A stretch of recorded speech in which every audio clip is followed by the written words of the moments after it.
Star Citizens. This is Captain Zed with Sedexus Gaming. And today, we're going to take a look at the currently flyable Drake Buccaneer. So let's see. First of all, you can ignore the trespassing on private property sign at the top of the screen. That's a current bug that comes and goes and doesn't seem to really affect anything, at least for me, but just keeps giving me trespassing warnings depending on which station I'm going to. Other than that, these are my opinions, and yours may be different, and that's a good thing. And then my bias. There are certain ships. I try to let everybody know if I'm going to look at a ship, review a ship, do I believe I'm biased towards that ship? And this one I probably have a little bit of a negative bias towards, so I probably will be a little more harsh on this ship than maybe it deserves. But anyway, with that, let's get started with the review. This is the Drake Buccaneer. It is a light fighter, but it's really probably more of a tweener. It kind of fits a little bit between the light fighter and the medium fighter category. And probably why I say I have a little bit of a negative bias towards this ship is, as you look around the ship, distinguishing characteristics of the ship are its guns. It has two S1 guns on the wingtips. It has two size 3 guns under the wings near the engine, and then she's got a size 4 up on the back, on the spine there. And that size 4 in particular is what causes trouble for this ship, because if you pile her into the light fighter category and start comparing her with other ships, what you quickly figure out is this thing has a lot more firepower than a lot of the other light fighters, and it makes it unbalanced. And what we've seen out of CIG with balancing ships is whenever they make a ship that has more firepower than the other ships, I'll call it, in its class, it always causes havoc. They release ships in, call it overpowered states, and then are left with the problem of trying to nerf them into balance, and they kind of end up nerfing them into oblivion. And this has been the Buccaneer's life. It's been nerfed and buffed and nerfed and buffed and nerfed and buffed because, well, they're still trying to, I guess, figure it out. And the most recent change, sorry for my coughing, most recent change on this ship that had a major impact was it was running 2 size 1 shields, and it's now running 1 size 1 shield. So that greatly affected the durability of this ship because it was too strong. She's fast, but not, as maneuverable as an Arrow, but she is more maneuverable than medium-sized ships. So that's why I say my negative bias comes from whenever they design a ship like this, whenever they put more weapons on a ship than the other ships in its class, it causes these swings back and forth, and you're never confident whether the ship is going to be, good or, just, nerfed into complete uselessness. So, all right. So all that being said, going around the ship, first thing you notice, this is an older design. There are no interactable panels. There's, no fuel ports. There's no component access. There's no little gun rack at the front, which, a lot of the fighters have now these days. Nothing. So this ship is going to need a major once-over in order to handle engineering. This is definitely not a gold pass. The only thing this ship has is it does have an exterior storage.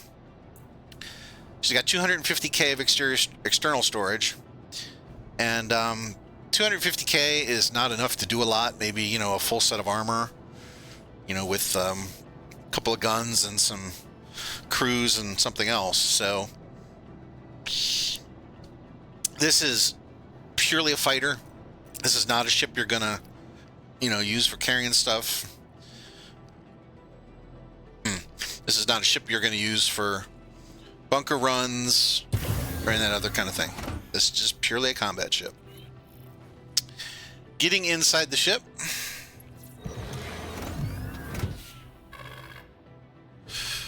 She has 4 MFDs.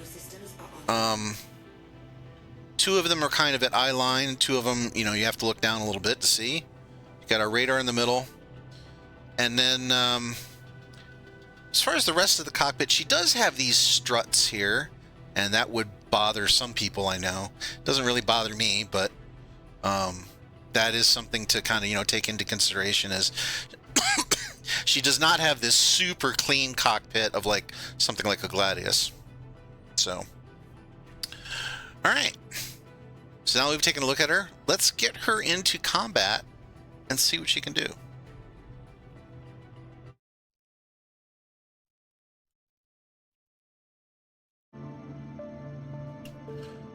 All right.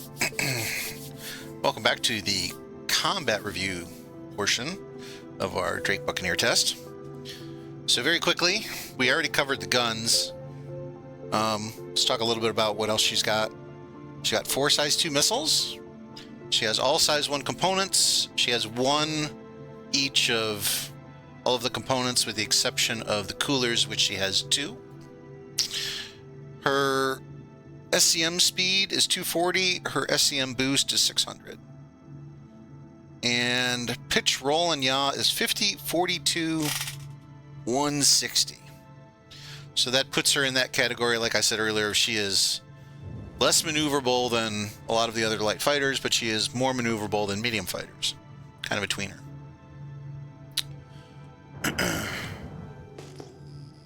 So I've got an LRT hooked up here. So let's see if I can manage not to crash into something today. As the AI tries its tested and tried and true and tested strategy of aiming their ship at my ship and trying to crash into me.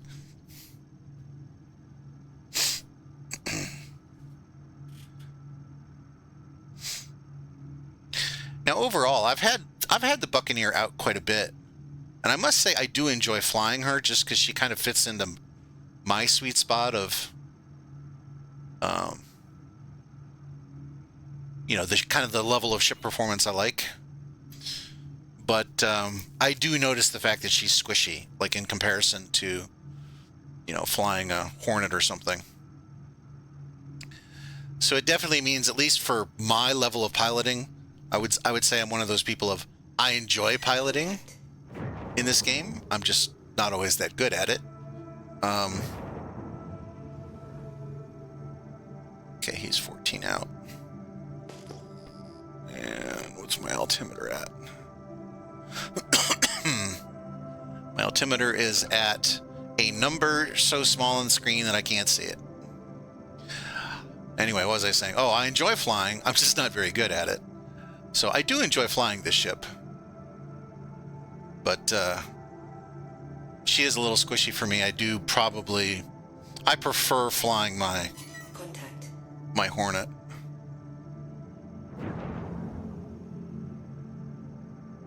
What is that? That is a prospector?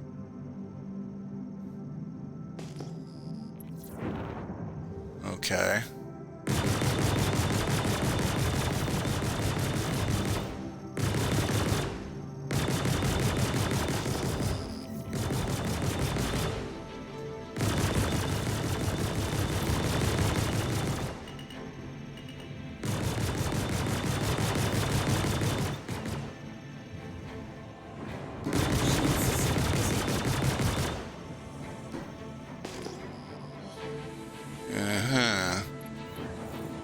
I'm not in love with this current situation. Alright, we got to get out of whatever this private property area is. And we'll turn back around. Contact.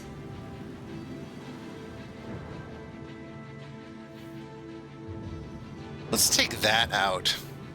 That's not a prospector. Yep, too far away.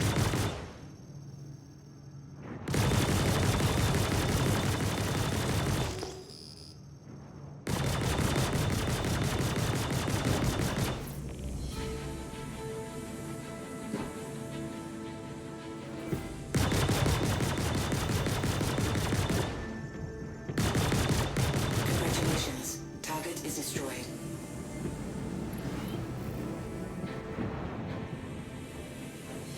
Okay. So that's not my target for the mission. This is... What is this thing?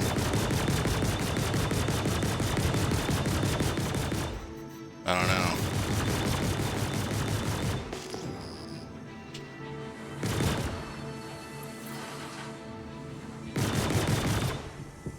Shield system is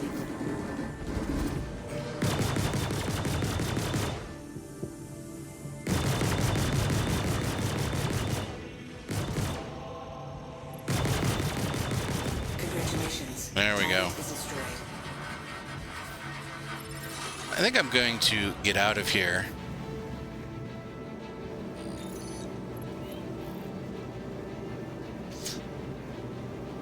I'm not the best night fighter in the world.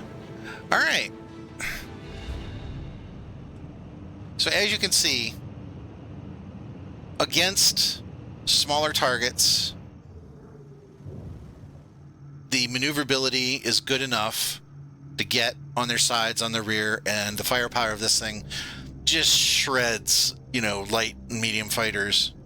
I could have killed that prospector, but I couldn't tell where I was in relation to wherever that base was, and what I was afraid of and why I bailed out is whenever you're fighting like that, and you know, it's easy to get discombobulated at night, and I was afraid of getting into turret range because this ship does not have the shields or the hit points to deal with that. So, all right, so that's finishes up the combat section. Let's head back and we'll do a little bit of a final review.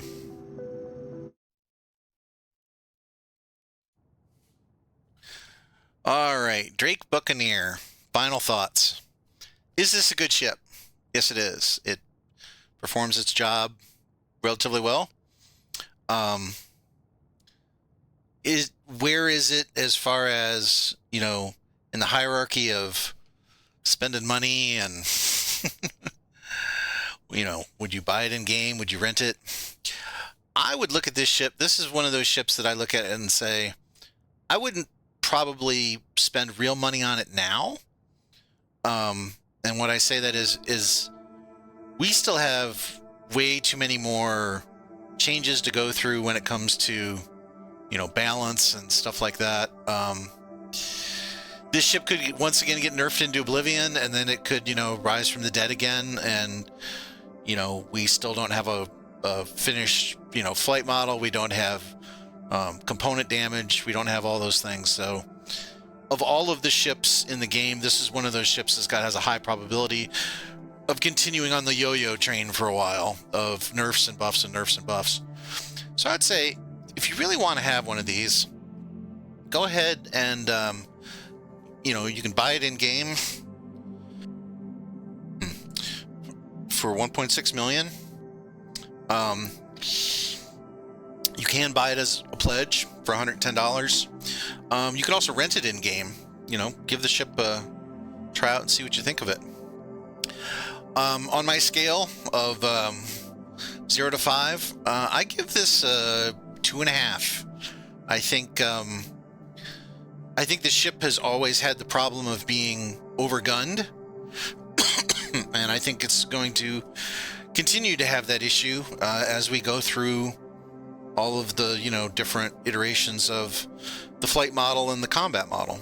So And I think that will plague the ship up until the point where the game stabilizes a little bit, and then maybe they can do a little better job of figuring out how to balance to say, okay, if a ship does have more firepower, what are we going to take away from it? Is that going to be health? Will it be a glass cannon? We just don't know. So that's where I am on this ship. Hope you enjoyed the review today. Please do all the things. Leave a like and subscribe and all that fun stuff. And if you're new to Star Citizen, I will leave my my referral code down below in the information. If you're new to Star Citizen and are going to get a pledge, please use either my referral code, or for that matter anybody's referral code, because if you do, you get more free stuff. You also get more in-game money to start the game, which when you're new, that can be a big deal. So with that all being said, hope you enjoyed the review, and I hope everybody has a great day in Star Citizen. See you later.